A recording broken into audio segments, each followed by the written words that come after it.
Welcome to the second installment of converting a Monogram Oldsmobile to a Buick LeSabre. I'm using a vintage J&J conversion set to recreate Bobby Allison's 1986 Winston 500 winning race car. In the first installment, the hood was modified and the resin nose was fitted. It was then time to head back to the hobby shop build group and do some more conversion work, which included cutting the rear quarter windows to become more Buick-like. So after returning from the hobby shop, did a little bit more work on the LeSabre, and as you can see, it's already gone through its first round of mudding and primer, and what's kind of neat about it is, notice something not falling off, the hood. We did some magic with magnets. So let me get the body off and show you kind of what's going on there. To get the body off, as a little trick, typical for the stock cars of this era, the front frame rails actually still go into the resin nose. Somebody had the forethought to keep that feature, and that locks it in. So one of the things I like about building these things is I want them to be sturdy. I don't like the chassis falling out. So what I did was I put some pins back here. And and these are just small little hat pins you can get at Hobby Lobby. Probably $3 for 500 of them, and they're silver, which is nice. And those two little pins right there hold this car together. And now I can easily remove the chassis. Set the body over there. So here you can see two little square magnets that I added on these panels right here, and those hold the corners on. And another thing I did is I went on and put the dash top on, and you might be thinking is, how am I going to paint all this? Well, I did my other cut that allows the roll cage to be removed, and it's just simply cut there. And so this then allows all of this front nose to be glued, and we no longer have, warpage and whatnot, and the seams are nice. And it just, really all it does is, when you have to paint the upper control arms, you got to be careful about that, because this chassis will be all red and the arms will be black. And same with the steering box. You got to paint that, and the little oil filter doodad on the roll bar. And then that allows this piece to be painted separately, which certainly helps. If you also notice on this piece, I removed the window nut. I like doing that because it allows you to see the interior a whole lot more. Those window nuts are a little bit thick, and I just don't know if I want to make another one. But I cut it out real nice so I could save it. And I might just install it on this side down here like it's folded down. After I put, you'll see that red net on the red cage, and these cars typically have black roll bar padding on this, so that might be a neat little detail to look through this side, and you could see all of that. We'll see once we get to finishing parts. And having this removable also allows me to install the dash later. After I get it all painted and detailed, I'll put that in, and then simply snap this in. And it does snap fairly nicely. And back to the body, you did see that I had started to cut the glass, and now I've got that molded in Still got a little bit of a cleanup, and I've kept that piece that I cut out because the super speedway cars did have these quarter windows in as far as that little bit of glass, so that'll go in. And same thing on that side. And notice how speaking of glass, the windshield I've got simply taped in at this point because I want to know that it's not going to interfere with getting the body on and off during this test fitting stage.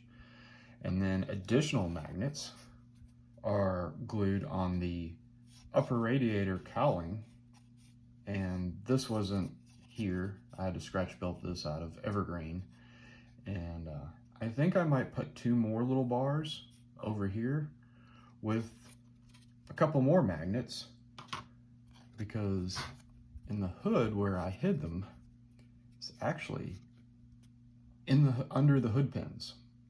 So I drilled a little hole and used the thickness of the hood to put the magnets there. And I still have 2 holes here on the outer side to put more. You might be wondering what kind of magnets I use.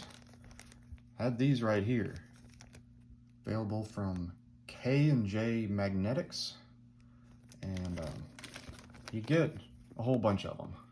And these are 1/16 by 1/32. I don't know how much they cost, but I'm sure the prices fluctuate. And you get a whole bunch of them.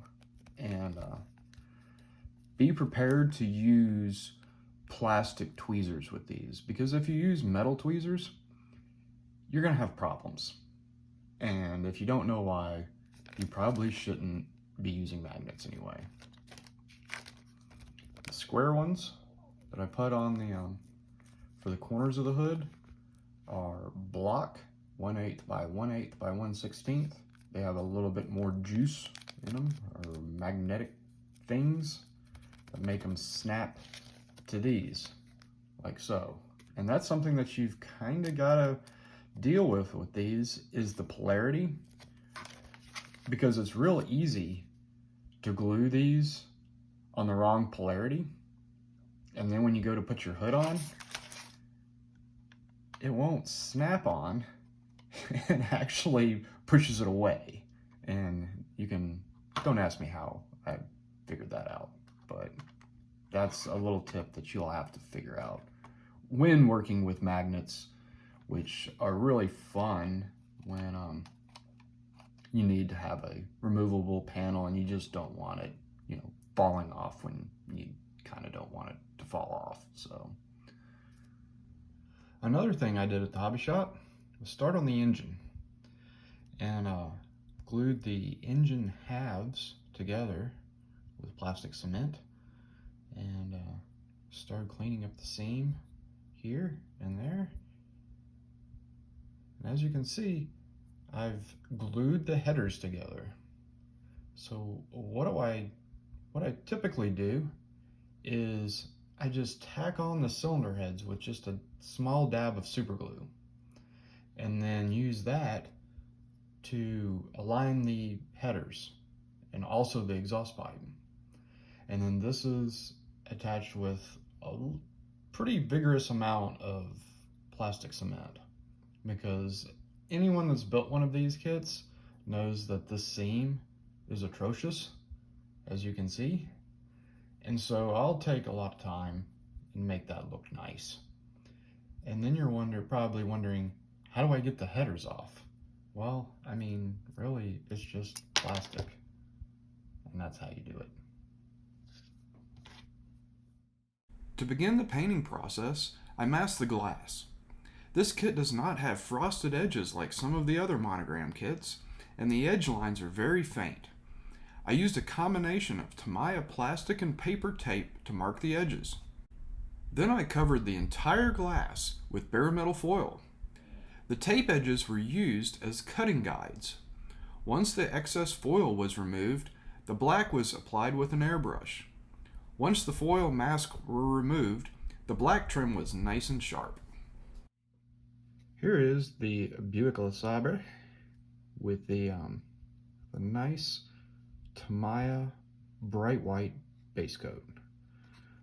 Haven't really polished on this or anything, but it's got a decent shine, and I think it's good enough to start the masking process for the red, which is going to be kind of complicated because here is the decal sheet, and as you can see, we have a gold pinstripe and a little red star areas that goes up, and then another gold pinstripe that goes over the C-pillars, the roof, and then continues on to do the rocker panels.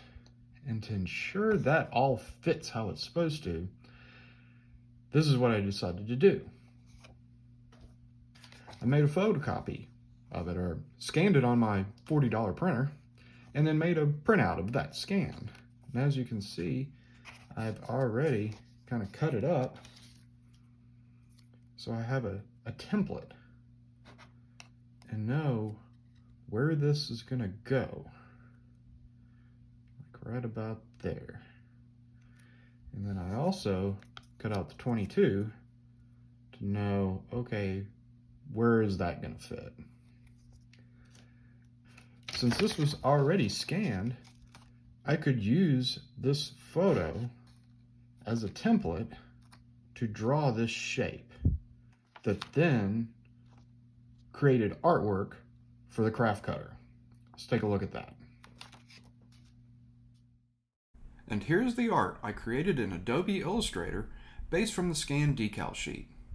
I then exported that art to a format that could be imported into the Silhouette Studio to send to the Cameo 4 craft cutter. I ordered this frisket masking film, hoping it would work well for this process. Once it arrived, I then cut a piece of that frisket film, applied it to the cutting mat, and let the Cameo do the work.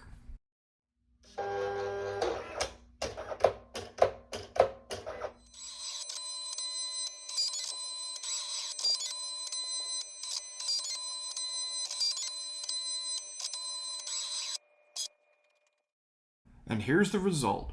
Computer cut masks. High tech, huh? After getting them off the cutting mat, it was tricky to get them aligned on the model. They are translucent, which certainly helped.